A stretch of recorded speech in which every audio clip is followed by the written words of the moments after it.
may kinalaman po yon para maging bigo yung serbisyo natin dahil hindi po nakaganap. Kaya ang isa sa unang trabaho po, hindi po yung tono ng boses ninyo. Diba? Kasi kung ang gusto ng Diyos lang talaga, yung napakahusay umawit, mga singers na po ang hindi kasi po ba? Pwede pong mamaya. Okay lang yan, makakatis pa po ako. Thank you, Ate Mila. So, yun po yung gusto kong sabihin. Na pwede pong maganda boses nyo, pero kung yung puso nyo hindi right sa Diyos, naglolokohan lang po tayo. Kung sabihin, ang honor ng Diyos, di ba? Yung sabi, this nation praise me with their lips, but their heart is far from me. Kahit ito, kaganda ng boses nyo, kung meron kayong something in your heart na hindi ayos sa Diyos, ngayon pa lang, didiretsuhin ko na po kayo. Ano bang maging sagabal ko, malaki kinalaman. Diba? Meron taong kahit anong ganda ng boses, di ka mabibless. Because there is something doon sa heart. Pero may mga kumakanta na simple lang. Yung boses niya, as in, kung tutusin, ordinary. Pero naging special kasi ginamit sa Diyos. Pero ministering ang dating. Diba? So, kaya sabi ko po, pag kami kumanta, pwedeng nag-enjoy ka, pwedeng na-entertain ka, pwedeng na-impress ka. Pero ang mataas na antas po, yung na-bless ka. Diba? Pag kami kumakanta dyan, nagbi-minister sa soul mo, sa heart mo, that's the purpose. That is the real target. Diba? To somehow minister to the heart of and to the soul and spirit of the God. So, kaya, ang una po kong gusto sabihin po, lahat to may Biblia ang ano po ito. Naniniwala po ba kayong ang pagyawit nyo yung offering nyo sa Panginoon? Amen. Okay. Ano sabi ng Biblia tungkol sa offering? Kung kayo raw po ay mag-offer sa Panginoon at meron kayong something in your heart, halimbawa lang, para pag nangyari to, at least meron na kayong gabay. Merong something sa heart mo, sa isang kapatid, na hindi ayos, di ba? Ang sabi ng Bible, iwanan mo muna yung offer mo. Diba? Makipag-ayos ka. Anong gusto ko pong makita niyo roon? Pinakikita ng Diyos yung kahalagahan ng ayos na puso. Ulitin ko po, magiging sa terminong pangit, magiging pagyayabang lang po o pagpapaimbabaw, yung awit ka ng awit sa Panginoon, pero ang puso mo naman pala, puno ng, di ba? Same as with the preacher. Kaya nga, halos ganun po yung takbo eh.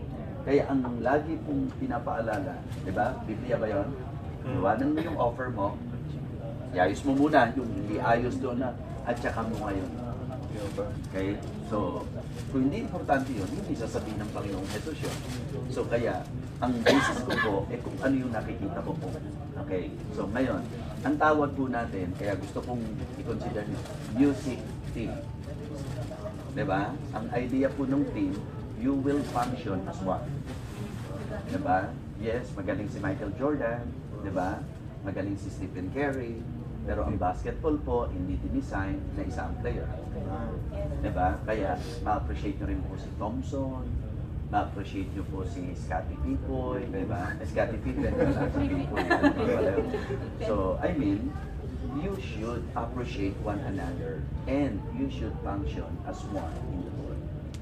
If not, magiging balakid po yun. Diba? Halimbawa po, there is something in my heart. Diba?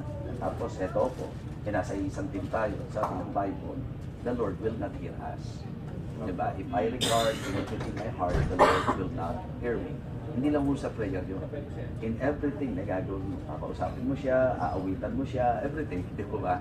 Hindi po magiging ano. So, kaya ho, bago po pag-usapan, yung ganda ng boses, ang unang nililiwanag natin, make sure that in this ministry, you will always settle your heart.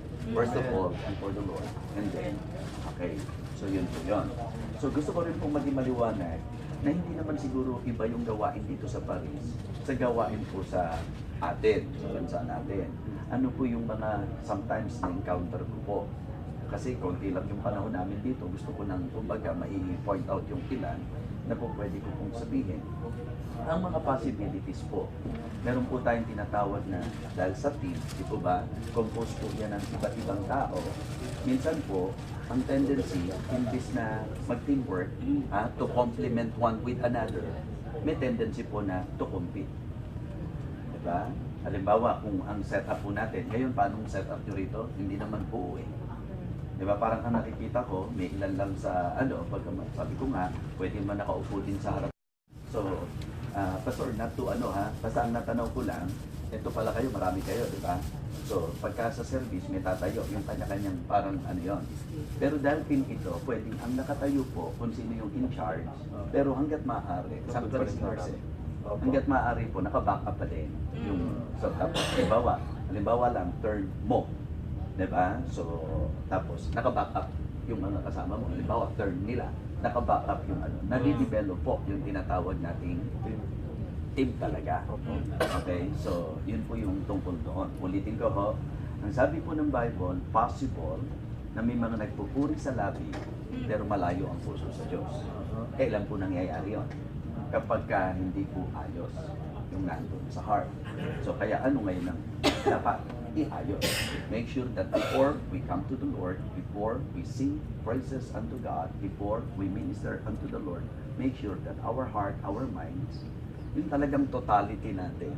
Total sa Diyos to eh. Bigay na natin po ano yung, diba? Hindi ako magsiserve sa Kanya sa paraan gusto ko. Magsiserve ako sa panuntunang ibinigay niya. At dahil siya ang paglilingkuran, siya ang dapat kong pakinggan. Hindi yung style ko, hindi yung paraan ko, kundi yung nais ng Panginoon para sa akin. Oh?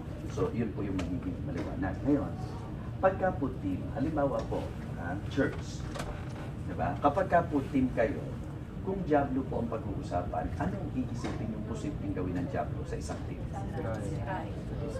Diba? Eh, ano naman ang pwedeng magawa ng Diablo para masira niya ang isang team? Sige po, gusto ko, para hindi nyo makita na sa akin lang nanggagaling. Diba? Kasi this is actually a leading question for us to realize, diba? Kasi sabi ng Bible, lest Satan should get an advantage of us or we are not ignorant of his devices. Diba? Masaya po ba ang devil pagka ang church po? Malungkot. Diba? Siyempre, ang gusto ng devil, sumaya siya. Anong gagawin ng devil? He will sow discord, division. Diba? Maglalagay siya ng ano. Ngayon po, palitin natin, what church? Yung team ninyo. Sa music team. Diba? Ang design ng Panginoon, behold how good and how pleasant it is for brethren to dwell together in unity. Tama? So, yun po yun sa deklarasyon ng Panginoon. So, the devil is not happy. So, what will the devil, diba, do kapag so maglalagay siya ng problema. Ano sa palagay niyo pwede maging problema ng isang team? Jealousy. Jealousy, competition. Ano yung mga kasi kaya magandang ma-address niyo po yan para pag dumating yun, ito na yun. Diba? Ito na yung gagamitin ng devil. Spiritual ka, mature ka, resist the devil. Amen. Diba? Kung naglalagay siya ng kaisipan na mas magaling ako sa iba, libawa lang, ang tingin mo, mas magaling ka sa iba, that's not godly. That's devilish. Diba? Dahil lang, sabi ng talata, ulitin ko, lahat ng pag-uusapan natin, may talata yan. Not to think of himself more highly than he ought to think, but to think soberly. Ang isa naman, and that it is still other better than themselves. So, hindi spirituality yun, ang tingin mo, mas magaling ka sa iba. Ako po, walang pagyayabang ito. Ang dami pong nagbibigay, kahit ito yung mga kinikilala pong mga pastor sa atin. Diba? Kung ang tenga ko po magbabatay dun sa kung ano yung commendations nila sa akin at masyado kong siseryosohin yun, baka po mas matangkad pa ako kay pastor. Ibig sabihin, pwedeng magpataas ka doon sa kung ano, dahil alam mo naman hindi ka nila binobola. So I appreciate them, but never in my heart and in my mind na nag-isip akong ano. Bakit? Kasi alam ko pa rin ang sarili ko. Na kung susukatin ako sa personalidad, sa kakayahan, sabihin natin yung pagsasalita or everything, minsan gagamitin ng Diablo sa iyo para mag-isip ka na ang galing-galing mo at hindi mo mailagay yung sarili mo. Kahit ba senior ko sila di ba? Sometimes ganun po yung nakakasabay ko sila sa conference Mas marami pa nga yung nag-iimbita sa akin, di ba? Pag ganun ilagay ko sa puso ko, patay na si Freddy, tapos na ako. Because God resisted the proud. Pero bakit sa kabila ng apoy ako lang, ginagamit ako ng Diyos? Give that grace unto the humble. He resisted the proud. Kaya sa church dapat naintindihan yun Pagka ang tingin mo sa sarili mo, somebody ka. Kapag ka ang sarili mo, tinignan mong better ka sa iba, umasa ka na kahit totoong may kakayahan ka, hindi ka niya gagamitin. Because God is very definite. God resisted the proud. Ang pinibigyan niya ng biyaya, yung humble. So kaya para susi, hindi gusto. Yap. Anong gagawin mo? Resist the devil. Pare-pareho lang kami, tsaka team kami.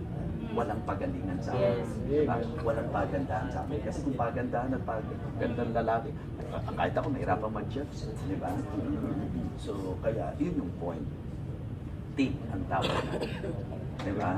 Kaya, tandaan nyo po, si Satan, kung team ang pag-uusapan, maitim ang balak niya. Diba? So, kaya huwag nating hayaan na si Satan makapasok. Amen. Kaya ko po sinasabi yan, again, your function as sanctuary singers is not a joke. It is really, really a sacred, vital, part ng worship. Kasi pagdating natin sa langit, hindi na ho preaching ang highlight doon eh. Puro praises eh, pupurihin natin, pararangalan natin ang Panginoon. Kaya gawin niyo pong mistulang munting langit ang ating pong sambahan dito sa lupa. And that is true singing. Ngayon, ito po yun. Ang isa pong bagay, may ano kayo doon? May tanong kayo doon? Kayo ba? Sigurado yung mahal nyo ang isa't isa sa team? Amen. So, tiyak nyo ba na ang puso nyo sa isa't isa? Walang, dapat ganun po eh. Para ding ano yan, Pastor eh. Diba? Siguro next year, Lord willing, maganda makapaglagay na rin tayo ng diakonos. Yung mga diakono talaga na ang concentration nila is to serve table. Parang Biblia talaga tayo. Amen. Diba? Kasi gawain ng Diyos to eh. Hindi naman tayo nagpo-promote ng kahit ano rito. We just want to obey. So, so kaya, alimbawa lang po, naglagay ka ng 4 na diakono. Tapos yung 4 na diakono na yun, parang nasa contest. Wala nang ginawa kundi magpaligsahan na kung tutusin, mas magaling ako sa kanya eh. Kung tutusin, mas marami kung mas malakas ang influence ko. Ibang ganun ba? Hindi tayo nasa contest. Yes. Diba? Nilagay kayong diakono para maglingkod. Nilagay kayong music team para, diba, magpatibayan, magtulungan for the, goodness of the word. Hindi po yung ang iintindihin pa, nangyayari yun sa Pinas kasi, kaya ko lang po nasasabi. Sa tingin ko naman, dahil tao rin naman ang gumaganap dito, at ang tao ay tao, so posible yun. Yung bang simple ganito ha, minsan yung pastor, kaya naglalagay ng mga in charge to help the ministry. Pero lot of my counsel is sa mga pastor na, Bishop, ano po gagawin nyo doon sa mga member mo or kayo? May mga kanya-kanya silang situation. So, sad to hear, minsan, kaya ka naglagay ng mga, dapat nga nilalagay dito, hindi lang naman maganda boses eh. Ang nilalagay dito, may spirituality talaga. Kasi kung hindi, sibak tayo dyan, di ba? Pag walang spirituality, pag may nag-accomplish, siya magaling. Pagka may spirituality, kahit anong may accomplish, iba talaga sila. Si Lord lang ang magaling. Laging si Lord lang. Di ba? It is not bad to appreciate the pastor, the preacher. In fact, sa amin, ang practice namin, every after the preaching, talagang lahat ng miyembro, magpapasalamat, nag-ministeryo siya. Diba? Pero, never na ang iisipin ko magaling ay yung taong tumatayo. It is always the grace and the gift of God. Kaya sabi ni Paul, but by the grace of God, I am what I am. And His grace, which was bestowed upon me, was not in vain. Tingnan nyo yung yabang ng salita. But I labored more abundantly than they ought. Yet not I. Pagka ako tinapos nyo doon sa, but I labored more abundantly than they ought.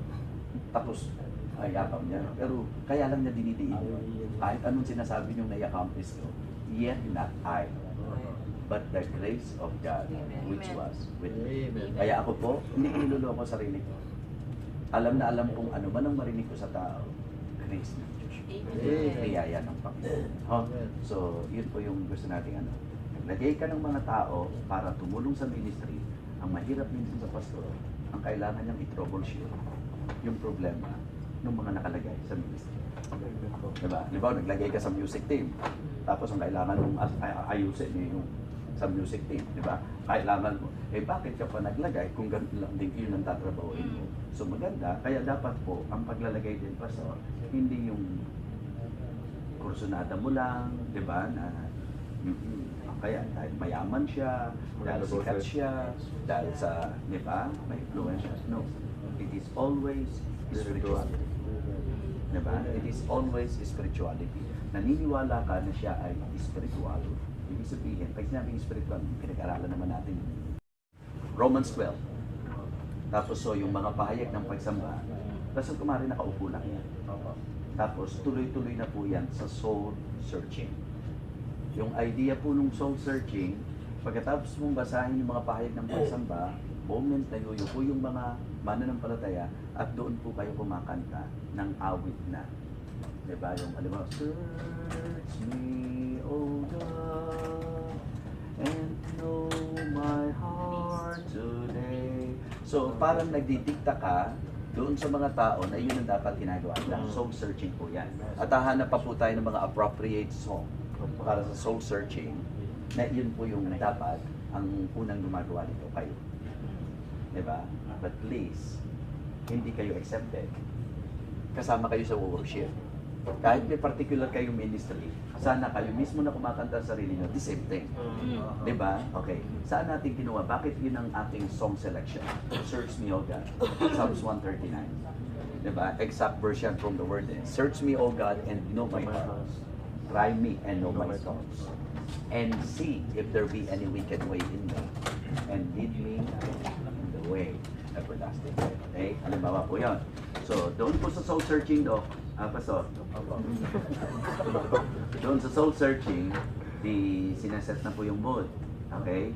Automatic, hindi po yung tawagin po natin. Ito yung ano lang po, for systematic. Tawagin na po natin si brother so and so para sa atin. No. Dapat, before mag-start yung service, alam na niya kung anong gagampanan niya. So, sa soul searching po, tatayo na lang siya basta. Okay? Nakaupo kayo. Tayo po tayo mga kapatid. Tayo po yung patuloy na maglapit ng ating sarili. Let us continue to come to the Lord in prayer. Yung leader na po yun. Yung sa opening ano. Pagkatapos po niya ng opening prayer, eto na po kayo. Let go ha, umpisa, hindi kayo yon sa searching. Diba? Tapos, diba? Kahit hindi kayo ang in charge, Pastor, ang suggestion ko, magandang nakaporma sila ron, naka-back up yung full team. Hindi lang kasi pwedeng lahat kayo nakatayong team. Diba? So kaya meron kayo sigurong rotation. Yun may ginagawa nyo ito. So doon sa rotation, kapag kami nakatayong ganun, okay? So kaya mahalaga yun. Tapos, doon po sa song selection, it is always good na ang first song, yun sa mismong ano na to ha, yung The worship congregational singing na. Kasi yung Search Me, O God, kayo yun. Diba? Pero yung congregational singing, you are actually leading the church as a team. Ano? You're leading the church sa sama-samang pag-awit. Ang laging opening ng inyong pipiliing kanta, worship song. Kasi worship service to eh. Diba? O kaya, oh, worship the King, all glorious above. O kaya, all hail the power of Jesus. To God be the glory, blessed be the name, blessed be the name. Diba? Blessed be. Basta, lahat ng ano nyo, ang umpisa, maganda, worship.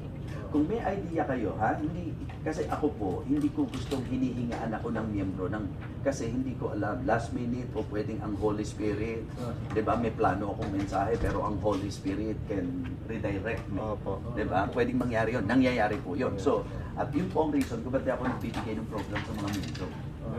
Dahil minsan po, magbibigay ka ng program, siyempre, kapag ka merong mga tao dyan by the number, sabihin ka, bakit nakalagay dito? Ba't inuna ngayon ng offering? Ba't inuna na rin? So, yung flexibility po, mahalaga rin po yun.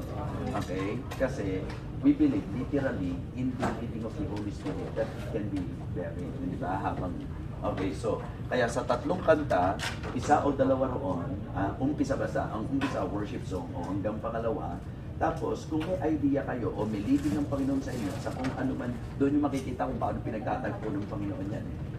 Yun din nakaka-excite minsan. Diba? Halimbawa, pagkitas ng worship song ninyo, tanatan nyo yung The Fight is On, diba?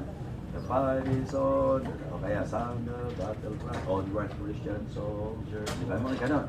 So, I mean, basta tatlo yon na sunod-sunod, palagay ko, set na yung mood ng mga tao. Amen. Diba? After that, ito yung blessing report. Tatayo na lang din kung sino yung in-charge. Kasi Pastor, ang nangyayari po, kaya ko in-improve yan kahit sa atin sa church. Ang nangyayari po kasi, yung mga parang palatuntunan sa eskwelahan, ang susunod na bilang ay ang awit ng mga banda. Di ba? Tawagin po natin. So, dapat prepared na eh. Alam na nung tao yon. Na pagkatapos ng congregational singing, ng Singspirations, pagkatapos ng awitan, alam na blessing report. So, kung sino yung in charge sa blessing report, tayo na po. Now, tinitipid namin yung oras. Kundi kung po pwedeng marami ka na palang pagawa, why not? Diba? So, tapos, yung sa scripture reading, ang naisuggest ko na lang, Pastor, Opo. diba? Pagkatapos po nung blessing report kasi, kung sino yung naka-in charge na special number. Like for example, sino special number ngayon? Sino ngayon? Wala po pa ngayon. Okay. Kung yung kids po ang aawit, dapat naka-in charge na po yung in charge sa kids. Ano? Alam na niya na pagkatapos ng blessing report, diba? Ilan ang tatawagin sa blessing report? Dapat may sistema rin eh. Tatlo lang po ang po pwedeng mag-share, diba? Tatlo lang po yung i-consider natin. So, pag pangatlo na, nagre-ready na. Diba? Nagre-ready na yung mga bata. Tawagin po natin the mighty team, diba? So, yung mga bata, para sa special number, hindi na ganun. Alam na natin. Opo. Na pagkatapos ng pangatlong testimony, naka-ready na sila, pasok lang sila, okay? Pagkatapos ng special number, yung dalawang scripture, isa lang ba special number ngayon? Meron pa po. Meron Yung po Santo sa Receiver before na. message po. O yun, o, di okay pala eh. So lalabas, so yun yun. Ang kagandahan kasi na lagi nandyan yung Santo Receivers. Kung may sumablay, na walang nagpaano ng special number, laging, because that is your ministry. Diba? That's your ministry. Kaya, yun po yan. Tapos message out altar ko.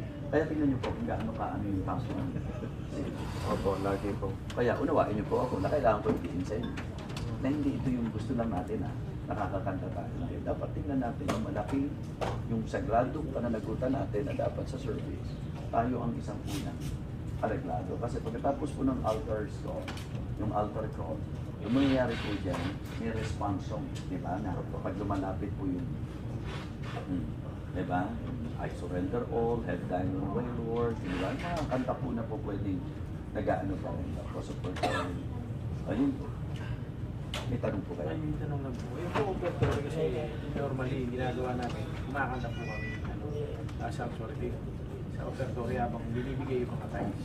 So ano po kami? Hindi kasi lalabas na dal eh. Hindi lalabas na bear yung ano eh, yung, di ba? Kasi ang offering nyo dito, yung tao rin ba tumatayo? Tubig eh. Ayun, habang ganun yun, dapat may song. Hindi po kami po yung kumakanta doon eh. Hindi po, ibig sabihin niya, hindi po congregational yung Hindi po. song, kaya po yung mga song na napipili, mga ano po yun, na contemporary po. Actually po, ganito no, gusto ko lang, Pastor, na huwag tayo masyadong maging particular doon sa idea ng contemporary or, di ba, yung hymnals. Ang totoo nun, areglado naman eh, hymnals po tayo. Pero kahit na hymnals tayo, ang reality pa rin, kahit sa Pinas, yung mga nag-aano sa hymnals, may mga kinakanta sila, special number, yung portion ng ano, na contemporary yun eh. Dalawa po kasi, and you should understand, the reason why some of the churches are very particular sa contemporary, kasi may contemporary po na negative eh. Yung alimbawa po, may gumawa po doon nung ano, sa church, kakantahin natin, sorry, I love Gary Valenciano. Pero ang punto doon, halimbawa, yung count for joy, sing his praises, give your voice, di ba, mga ganyan. Alam na alam nyo po, na Diyos yung gustong anuhan, pero yung flesh, ang kumikilos eh. I'm not judging him, ha? Sinasabi ko, doon sa idinidictate nung idea ng song. Meron pa nga po mga rapper, diba? Yung for God so loved the world, that he gave his only son, that whosoever believeth in him, yo! Yes, yes, yo! Diba? Those that, parang ano po siya, ipinatter, yun yung contemporary, negative tayo. Pero yung contemporary po, na maayos naman po yung ano nung song, hindi po tulad ng sabihan kay buti ng ating Panginoon. Hindi siya hymnals. Diba? Ano ba yung pinanta nung lesson na? Mahal ka ng Diyos. Mahal ka ng Diyos at siya'y naghihintay. Diba? Kumakatot siya. Hindi po ano yun. Mga contemporary po yun na not necessarily worldly. Diba? Kasi ang ini-avoid po natin yan, yung mundo kasi, para po maging in sa church, kinukuha po yung tono ng mundo, ipinapasok doon sa ano, ipinapalit po yung, so yung ganun po. Para at least kayo man lang, aware kayo doon na hindi naman kayo contemporary yun, re-reject natin kaagad. Hindi po. May salaan nga lang po, kahit saan naman lahat eh, may salaan. Hindi lang po pwedeng basta payagan po sa church yung mga songs na alam mo naman na more on, halimbawa po yung beat. Po ang mag-drums, ginagamit yung banda, yung, di ba, gaganyan. Tapos yung electric guitar, di ba, gaganyan, ganyan, ano, headbangers na ganyan. Paano kung wala ng buhok na katulad yun? Di wala na pong ano yan. So, saan siya pinapattern? Ang ating talata, be not conformed to this world. Opo. Kasi kung ang gagawin natin sa church, eh yung anyo nung mundo ang dadalhin mo, di ba? Wala po yung Romans 12:2. But be ye transformed by the renewing of your mind, di ba? So, kaya yung difference. Mahalaga talaga ho na makita yung distinction. Di ba? So, kaya, for me, leading pa rin dapat ng ng team.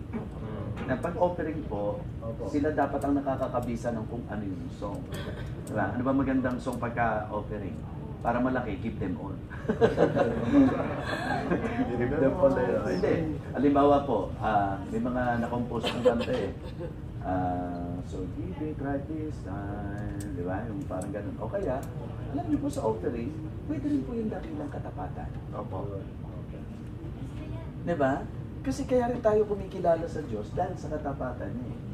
Diba? So, kaya po pwede pong gano'n. Yun nga po sa pagdating po sa after territorial, inalaw po namin contemporary. Tapos po sa welcome visitors, contemporary dito inalaw po namin. Opo. So wala po. Basta hindi po evil. Oh. Basta hindi working. Congregational, We can be contemporary. Kasi ang ibig lang naman sabihin ng contemporary, yung mga, alibaw, kasabayan, diba? O, pero yung isang idea po ng contemporary, kung ano yung kanta ng mundo at ginagawa ng mundo. Diba? Ang inaano ko po, para lang naman maging maayos, meron din namang mga awit na po pwede namang bumagay. Kasi, tandaan nyo po, pag kayo kakanta, hindi naman ang concern nyo yung makikinig. Ang concern nyo talaga, yung inaawitan natin. Eh, Diyos po ang inaawitan natin eh. Kasi, baka mamaya hindi magustuhan ng mga tao yung, di ba, yung kanta dahil matamlay siya. Ay, ang masarap yung mga talagang napapa-shout for joy yung mga tao, napapaano sila kapag, parang kapag ang concern mo, yung tao, yun pa lang, nagpapakita. Pag ang minimit mo, yung gusto ng tao, parang ang nangyayari po, man-pleasing po yan. Hindi po. Every songs, nakakantahin nyo, siya talaga, para sa kanya talaga. Kaya offering man yan, everything. Dakilang ka lang. O kaya yung, di ba, meron kanta eh. Actually, una ko narinig itong kantang to sa Katoliko, pero hindi ako nasasamaan. Ang daming alay ko sa'yo aking naman, di ba? Ay buong buhay ko. Hindi ako nasasamaan doon. Maganda po yun. Di ba? So yung message niya, basta may kinalaman. Ulitin ko ha, kumakanta kayo na ipiniprepare niyo yung mind. Offering, sineset niyo yung mood ng paghahandog at pag-aalay. Diba? So, yun, Brad, ang ibig sabihin. But the congregation can sing with you. Can join Opo. doon sa awit. Pero yung inspirational singing ko, mas better po yung hymnals ko. Hymnals po tayo. Opo. Ang idea po, di ba? Basta ganito po, ang ano ko po, preferably, hymnals po tayo. Opo. Ang sinasabi ko lang po, alimbawa tulad nun, mga special numbers. Hindi rin naman ang ibig sabihin ng special number na hindi tayo hymnals, eh kung ano-ano lang kakantahin. Kaya nga kung meron po tayo, sino po ba lumalabas na leader sa music? Dalawa po kami. Tuturuan. Sila po dalawa. Dalawa. Okay. Ayun po. Pastor, dahil meron naman po kayong in charge, bago po mag-special number, sila po. Ngayon, dahil in charge po sila, pag sinabi nilang kapatid, medyo ano natin, in a tactful way, hindi yung parang, so in a tactful manner, sabihin natin sa kanya. Tapos, hindi na po para mga tiran pa dapat yung dahil being in charge, mananagot sila. So, kung ang ano ng Panginoon, ngayon, kung sasabihin nyo, ito po ang pinaawit sa akin ng, hindi dapat mag-conflict. If the Holy Spirit is really the one working, hindi dapat mag-conflict. Ibig sabihin, dapat, pati doon sa nilagay na in charge, makagawa yung Holy Spirit doon sa ano. Parang ganun po. In fact, sa amin nga, tinutulungan pa eh. May mga gustong umawit. Halimbawa, may nag-special number. Tinutulungan pa nga yung mag-special number eh. Lalo na kung hindi siya naging use sa mga kanta. Kasi marunong siyang umawit nung nasa mundo siya. Hindi siyempre, ang alam niyang awit ng mga... Diba? Yung lead me Lord, alam niyo diba? Opo. Kay Galibarin siya pa rin. Diba? O, yan. Pag tinignan niyo po talaga siya, hindi naman siya dinisenyo talagang ano eh, dahil kahit unbeliever, hindi po pwedeng... So, Kung may in charge, kahit tingin ko, mas mahusay ako, subject ako sa in charge. Para po, maganda ang takbo.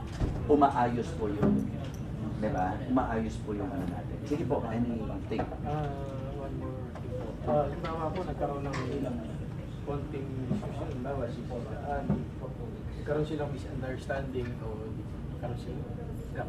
At sila gap. Eh, nalaman po namin mga presidents, eh, member po sila.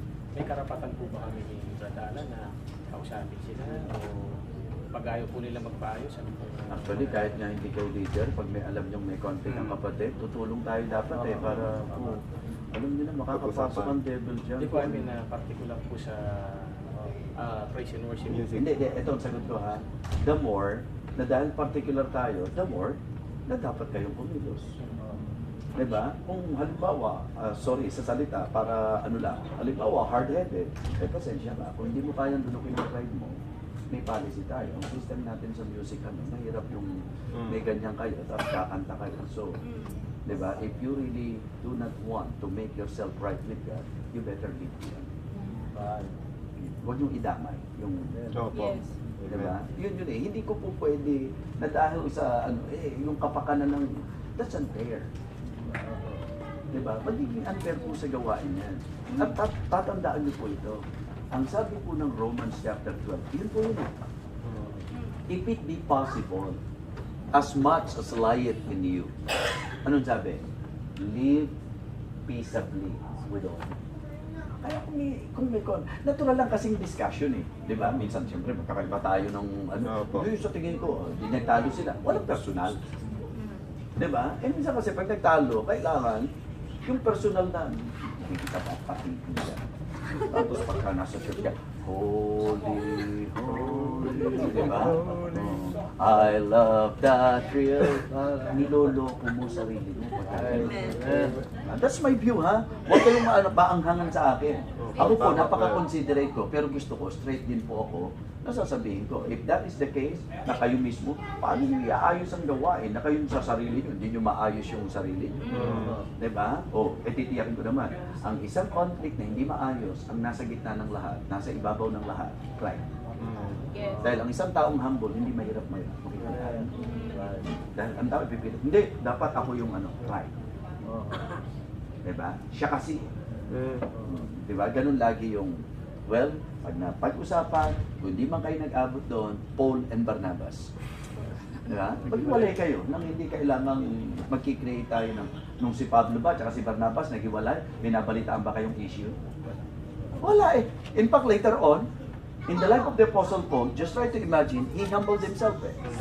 2 Timothy chapter 4, di ba? Only Luke is with me. Take Mark and bring him with me, for he is profitable to me in the ministry. Eh, siyempre, pride ni Paul yun ah. Na, dinibati-bati mo si Barnabas, ngayon hihingin mo si John Mark o di mali ka. Wala na silang ganun. Dapat na nirequest ni Pablo yan, humility yun. At nung naiayos, ayos talaga. Baka naman mamaya may nagka-conflict. Kung pakaayos kayo, sige, dahil may service tayo, ayos. Pero pag 1,000 service, God knows our heart. Yes, amen. Diba? At ano ba naman, kung yung unbeliever kayang magkasundo, eh tayo pa bang believer, hindi magkakasundo, eh may isang espiritu tayo. O, pagka hindi pang-abot yan, baka mayroong isa, nakakaiba ang espiritu. Diba? Ako kahit pastor, hindi ako magdadalawang isip na bumaba kung kinakailangan.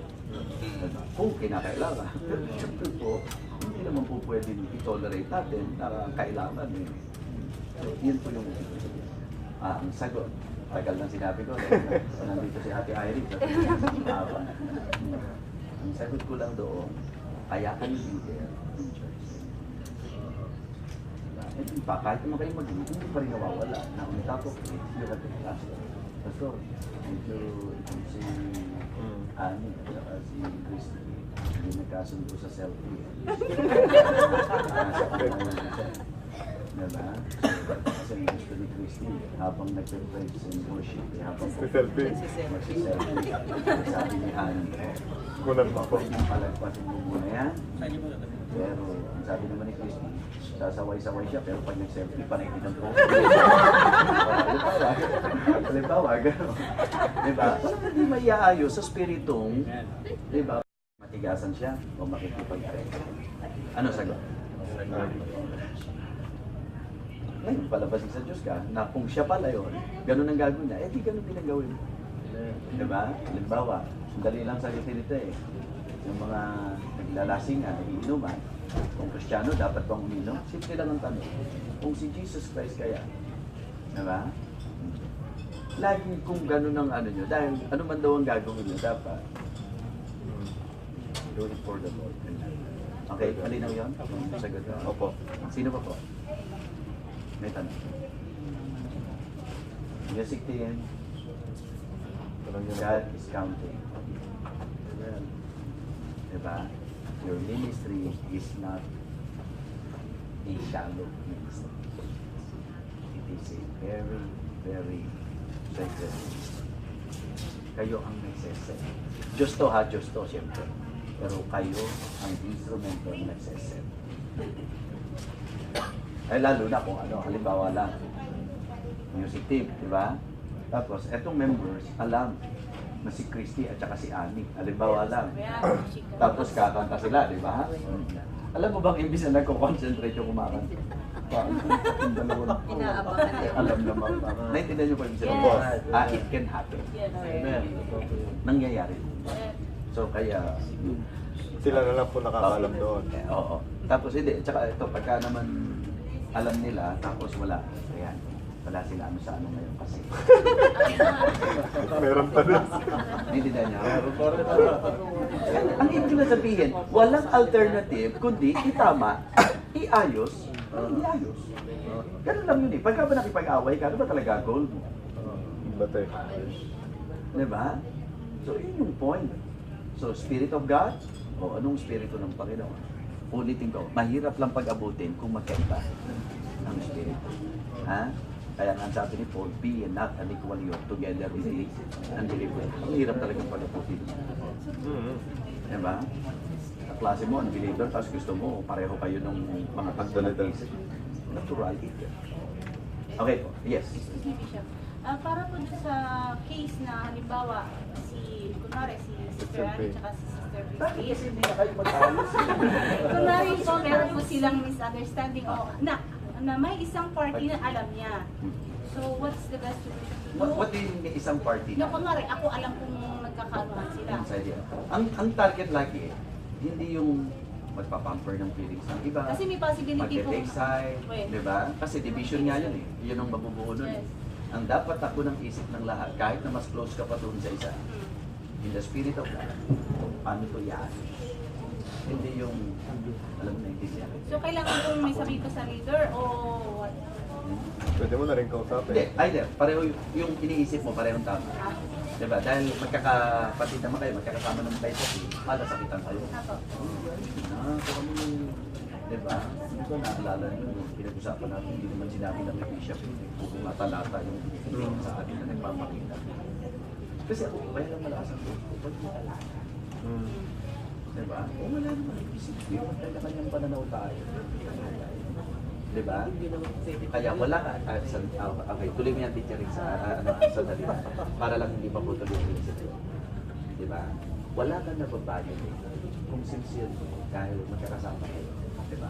At wala rin namang problema na dahil merong tumatayo, diba? Inform mo sila Yes. para magtulong-tulong kayo kung paano mo sasabihin. Hindi na pwede po yung neutral po ng gano'n kasi magkaroon po ng problema din po. Kasi kung mali po yung isa, sabihin po direct po na hindi po pwedeng neutral na may nalimay yung kamagaling. Hindi kasi may ganun tao, di ba? Opo. May ganun tao na kung sino nakausap niya, yun, alam mo, Yes. kinausap din siya ng okay. Bias. Ang hirap mag ano nun. Opo. Ang hirap mag-abot nun kasi parehong sinabi mong tama eh. Opo. Samantala kung naintindihan mo talaga, biblically, nakikita ko lang, saan mo ang pagkamalian. Tsaka yung ganun si bagay ko, diba? Hindi, sa mahinahang paraan. Kasi kung pinayayos siya, sasabihin mo lang kita. Basta sabihin mo sa mga na paraan. Sa bulo. Diba? Diba?